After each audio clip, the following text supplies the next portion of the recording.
Bonsoir à tous et bienvenue dans votre rendez-vous hebdomadaire de l'actualité saint-martinoise. À la une de ce vendredi 8 mars, une délégation saint-martinoise s'est rendue la semaine dernière au Salon de l'Agriculture de Paris. Ce rendez-vous agricole incontournable où plus de 600 000 visiteurs ont arpenté les allées du salon. Nous avons rencontré la CCISM et l'un des producteurs qui avait fait le déplacement.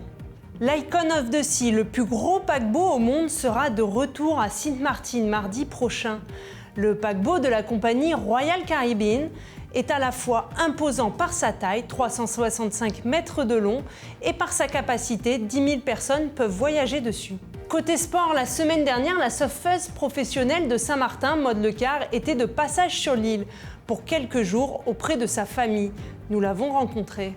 Et en fin de journal, découvrez notre feuilleton. Aujourd'hui, nous vous proposons de rencontrer Célia Dézé, pompier, maître chien et mère célibataire. Et pour débuter ce JT, revenons sur la situation actuelle à Haïti. Le chaos règne dans une partie du pays. Samedi dernier, c'est la prison qui a été attaquée par des troupes armées, libérant des milliers de détenus. Un ancien policier, aujourd'hui chef de gang, a menacé de guerre civile si le Premier ministre Ariel Henry, contesté par une partie de la population, ne démissionnait pas. Ici, à Saint-Martin, comment la communauté haïtienne vit la situation ? Nous avons posé la question à Jonas Toussaint, journaliste à Télé Éclé. La communauté haïtienne à Saint-Martin, on ne peut que s'enquérir de ce qui se passe dans le pays. On est tout à fait incapable de faire quoi que ce soit pour résoudre le problème. La seule chose, ceux qui parviennent à rentrer dans le pays, on ne peut que les accueillir, leur donner des conseils, leur diriger, par exemple, s'ils font une demande d'asile politique. Donc, il y a quelques associations, je suis content de donner des conseils, de les diriger à des endroits nécessaires. Mais pour l'instant, on n'a pas vraiment une vague d'arrivée dans le pays parce que la sortie de ces Haïtiens est très difficile, surtout que l'aéroport et le port est fermé. Donc, ça veut dire que les produits provenant d'Haïti sont également bloqués. Et cela aura une incidence également majeure sur les exportations, en particulier ceux qui importent à Saint-Martin. Je vous l'annonçais en titre, une délégation saint-martinoise a fait le déplacement la semaine dernière pour le 60e Salon de l'Agriculture. C'est la deuxième année où l'on retrouve des Saint-Martinois lors de cet événement devenu incontournable pour la filière agricole française. Un événement que la Chambre d'agriculture de Saint-Martin ne voulait pas manquer. Reportage. L'hymne de Saint-Martin a retenti la semaine dernière dans le pavillon outre-mer du Salon de l'Agriculture. Une délégation saint-martinoise avait fait le déplacement. 3 entreprises locales venues mettre en avant leurs produits. Sur le stand, on trouvait également des dégustations de plats typiques de l'île et l'Office du tourisme. Un espace de 50 mètres carrés qui a accueilli de nombreux visiteurs, dont la ministre des Outre-mer. Mettre en avant les produits et la destination Saint-Martin étaient les objectifs. Le déplacement a également permis de rencontrer différentes institutions dans le domaine. Et aussi, on part avec notre institution Chambre. Et là, on va, nous, à la rencontre de notre réseau, qui est Chambre d'Agriculture France, qui est le réseau qui chapeaute l'ensemble des chambres d'agriculture. Et au sein de ce réseau, il y a une commission Outre-mer. Et on se retrouve avec nos homologues dans cette perspective. On débat de sujets qui nous sont communs. Les problématiques de sécheresse, les problématiques liées au climat, les problématiques liées au financement, les problématiques liées à l'assurance aussi des exploitations. On marque des points, puisque à chaque fois aussi, à la faveur de ce déplacement, on rencontre le ministère des Outre-mer, le ministère de l'Agriculture, et on rencontre aussi nos parlementaires pour évoquer ces sujets-là et porter nos questionnements, nos interrogations. Emmanuel Jiménez, agriculteur à Colombier, était lui aussi présent. Le voilà de retour auprès de ses bêtes. Producteur de bovins mais aussi de fruits et légumes, il a pu pendant 9 jours présenter ses produits transformés. Une expérience qu'il compte mettre à profit pour s'améliorer l'an prochain. Ouais, très, très content d'avoir pu, pour la première fois, informer les gens sur le produit, le guavaberry, etc. parce que c'est quand même notre fierté. J'ai eu beaucoup de gens qui m'ont remercié pour la découverte. J'ai eu pas mal vendu aussi. Bien sûr, on aurait voulu faire un peu plus. toujours, parce que c'était aussi un petit peu le but pour la première fois. Eu du feedback de gens qui disent « Waouh, vous avez fait 10 fois ce que vous avez fait l'année dernière, c'était bravo, c'était super ». Mais on est aussi critique et on a aussi déjà réfléchi à beaucoup d'autres choses qu'on pourrait faire mieux. L'agriculture saint-martinoise reste un sujet de grande importance, surtout dans le contexte actuel marqué par les changements climatiques et les enjeux de souveraineté alimentaire. Un sujet d'autant plus significatif quand on sait que seulement 0,5% de la population saint-martinoise travaille dans ce secteur. Et maintenant une page tourisme. Inauguré aux États-Unis en janvier dernier, l'Icon of the Sea, le plus gros paquebot au monde, était dans nos eaux le mois dernier. Ce mastodonte de 365 mètres de long et d'une capacité de 10 000 passagers, équipage inclus, sera de retour mardi prochain. Le paquebot effectue des croisières dans les Caraïbes. Pas de fioul pour son fonctionnement, mais du GNL, du gaz naturel liquéfié, une technologie contestée par certains scientifiques. En effet, ce combustible fossile, souvent considéré comme une option plus propre que le fioul lourd, émet du méthane lorsqu'il est brûlé, un puissant gaz à effet de serre. On reste sur l'eau. La semaine dernière, la Saint-Martinoise et surfeuse professionnelle Maude Lecard était de passage sur l'île. Partie de Saint-Martin il y a 15 ans pour poursuivre sa carrière, elle revient chaque année se ressourcer auprès de sa famille. Maude continue de briller. En octobre dernier, elle a raflé un 3e titre de championne de France. Une belle carrière derrière elle à seulement 31 ans et de nombreux projets à venir. Nous l'avons rencontrée. Puissance, radicalité. Maude Lecard est à son aise dans son jardin d'enfance. Chaque vague est une danse millimétrée. De retour quelques jours chez elle, c'est bien sûr près de la mer qu'on la retrouve. Les yeux rivés sur l'océan, c'est son oxygène, sa bulle de confort. Maude a grandi à Oyster Pond. Elle a débuté le surf sur le spot du Galion lorsqu'elle avait 12 ans. À 16 ans, elle quitte l'île pour suivre son rêve de surfeuse professionnelle dans le sud-ouest de la France. Venir de Saint-Martin, une chance qu'elle mesure aujourd'hui. Mais je pense que pour moi, devenir de Saint-Martin, c'est une force. Je ne l'ai pas toujours pensé. J'ai toujours pensé que j'étais un peu une outsider et du coup, venir de Saint-Martin, dans le milieu du surf, j'ai toujours été un peu... j'étais pas vraiment du milieu, on va dire. Mais du coup, je pense que ça m'a donné une force parce que dès que j'ai commencé à surfer à Saint-Martin, déjà, on a des spots qui sont parfaits pour s'entraîner et pour commencer le surf ici. Et j'ai toujours ressenti ce besoin et cette envie de représenter mon île et de montrer aussi le chemin aux gens de Saint-Martin, à la nouvelle génération de Saint-Martin, que c'est pas parce qu'on vient d'une petite île un peu en dehors de ce milieu-là qu'on peut pas réussir. Justement, moi, ça m'a donné la force et la motivation de pouvoir poursuivre mon rêve. Surfeuse professionnelle, c'est beaucoup d'entraînement. Et ce, qu'importe la météo. Compétitrice la moitié de sa vie, Maude commence à se tourner vers de nouveaux choix de carrière. Surf de grosses vagues, et notamment la vague de Nazaré, en ligne de mire. Sortir de ma zone de confort, surfer des vagues plus grosses. Et c'est vrai que là, ça fait 4-5 ans que je me suis mis à surfer des vagues un peu plus intenses, on va dire. Et j'ai adoré. Dès ma première session, c'est vraiment que j'ai adoré. Je me suis beaucoup blessée aussi avec ça. J'ai manqué les JO à Tokyo à cause d'une blessure dans du surf de gros, donc à cause du free surf. Et je pense que de faire les deux, j'ai voulu faire les deux. Et ben là, au bout d'un moment, il faut que je choisisse entre la compétition et le free surf. Et là, mon choix et mon cœur se portent plus sur ce genre de vagues et sur ce genre de performance. Et je sens que j'ai beaucoup à progresser. Il me reste une belle marge de progression dans ce genre de vagues. Sensible à la question environnementale, elle a créé son association il y a 3 ans. Lors de son passage sur l'île, elle a rencontré les élèves de l'école Hervé Williams. Elle a pu les sensibiliser à la question des déchets. Près d'une centaine d'élèves étaient présents. Ils ont été impressionnés de rencontrer une championne de surf saint-martinoise. C'est important pour moi de venir ici à Saint-Martin, de faire une action. J'ai toujours voulu, depuis que j'ai créé Save la Mermaid, de faire une action ici, que ce soit dans les écoles ou en ramassage de déchets sur la plage. Et voilà, d'apporter un petit peu ce que j'ai créé à l'extérieur, à l'international, de pouvoir l'apporter ici sur mon île et d'influencer les jeunes, de les inspirer. C'est vraiment, pour moi, ça me donne vraiment un but dans ma carrière et dans tous mes projets. Donc je trouve ça génial de le partager. Maud est repartie vers la France hexagonale, laissant des enfants rêveurs. Elle poursuit son chemin. Prochaine étape, le Portugal, pour une dernière épreuve du Tour européen. Et maintenant, place à la culture. Vous pensiez le carnaval terminé? C'était sans compter sur l'association Swalika, qui promeut la culture guadeloupéenne. Hier soir, ils ont une nouvelle fois déboulé dans les rues de Saint-Martin à l'occasion de la mi-carême.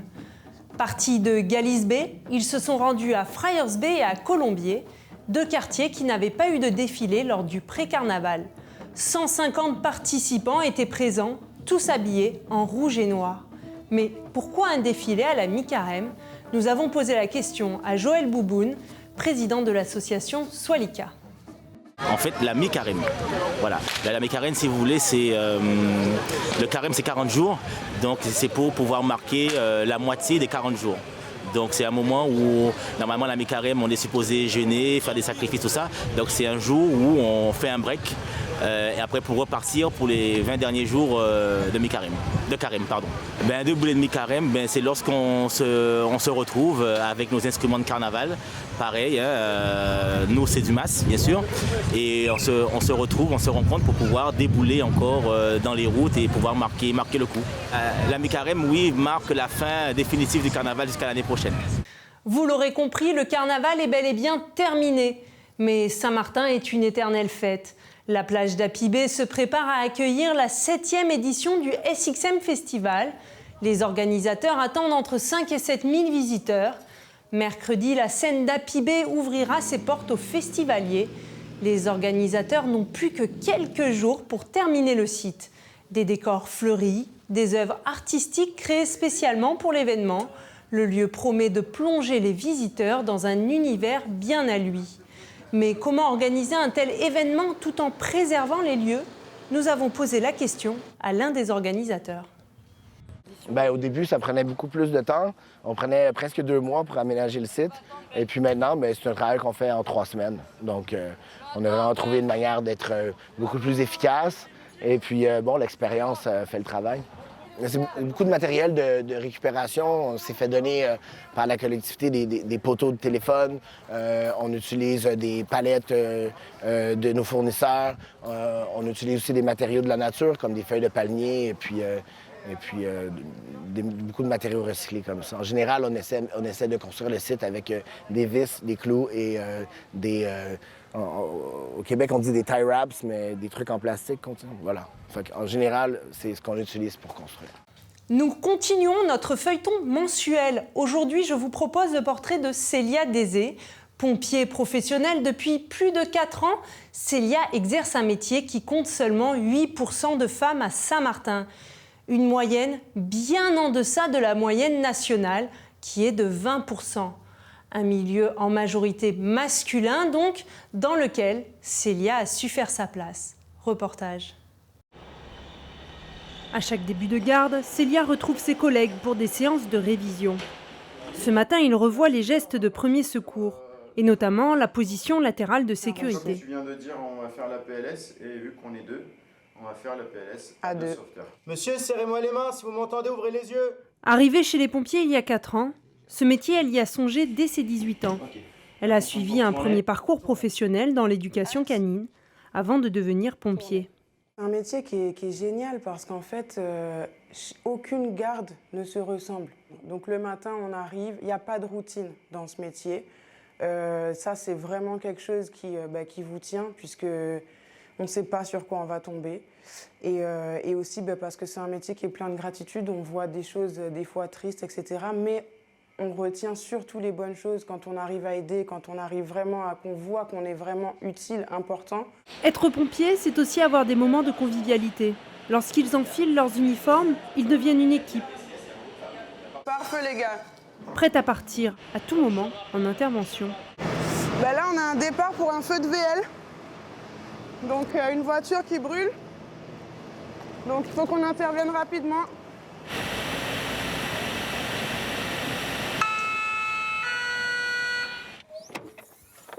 La garde de 24 heures est terminée. Célia enfile son autre casquette de pompier maître chien. Donc là, aujourd'hui, on va s'entraîner sur du bâtimentaire, des décombres. Et là, donc, dans un premier temps, on va chercher des caches où on va mettre une victime dedans. Et à la suite de ça, on va demander au chien de rechercher cette personne. Il y a 1 an et demi, elle adopte Talia. La jeune chienne est encore en formation. Elle s'entraîne 2 fois par semaine. Passionnée des animaux, elle n'a pas hésité à se former à cette spécialité. À la base, c'est mon métier avant d'être pompier. Moi, j'ai toujours travaillé avec les chiens, donc voilà. Et donc, chez les pompiers, on a plein de spécialités, dont cette spécialité, les cynos. Donc, pour moi, c'était juste une évidence de combiner mon travail de pompier et le travail de cyno en même temps. Elle réalise 3 exercices différents. L'un des 3 pompiers joue le rôle de victime. C'est parti, ma fifi. On travaille,